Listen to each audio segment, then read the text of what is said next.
US dollar एक global reserve currency है for the last 50 years. अभी खबरें आ रही हैं कि जो ब्रिक्स नेशन है, देखिए Brazil, India, Russia, China and may be Saudi Arabia, ये अपनी एक करेंसी लेके आने वाले हैं जिसके बाद जो यूएस डॉलर यूज़ होता है as a global reserve currency, शायद अब वो आगे ना हो।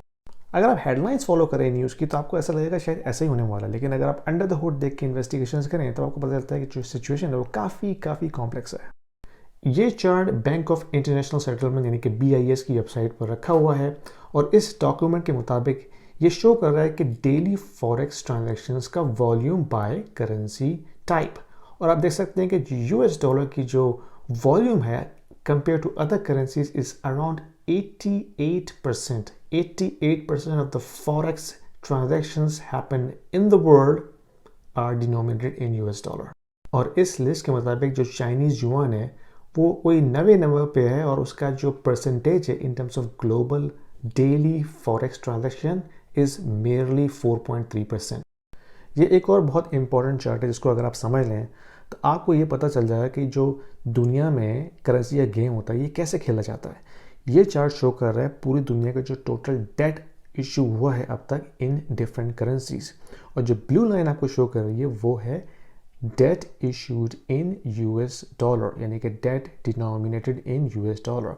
आप देख सकते हैं कि पूरी दुनिया में इस वक्त 12 ट्रिलियन डॉलर का जो डेट है वो US डॉलर में डिनोमिनेटेड है, जो कि almost 80% of total date consider किया जाता है। उसके बाद कहीं जाके नंबर आता है यूरो का जो कि अराउंड 3 ट्रिलियन डॉलर का डेट है, फिर ब्रिटिश पाउंड जो कि लेस देन 1 ट्रिलियन डॉलर है, फिर जापानीज येन एंड देन फिर स्विस फ्रेंच। बाकी करेंसी का तो यहाँ पे जिक्र ही नहीं है।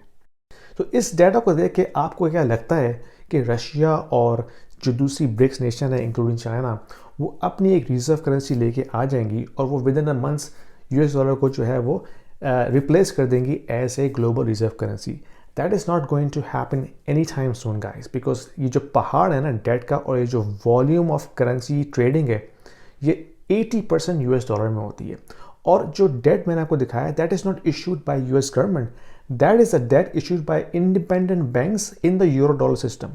और जो बोरोर है उसको पे बैक करने के लिए, इंटरेस्ट पे करने के लिए US डॉलर की ज़रूरत पड़ेगी, और इसी वजह से US डॉलर की डिमांड कहीं डेकेड्स तक जो है वो रहेगी unless something catastrophic really happen और ये पूरा सिस्टम रीसेट हो, रिफ्रेश हो, then we can think about something else. But at this level जिस तरह सिस्टम चल रहा है कोई चांस नहीं US डॉलर का चाइनीज़ युआन से रिप्लेस होने का। Thank you.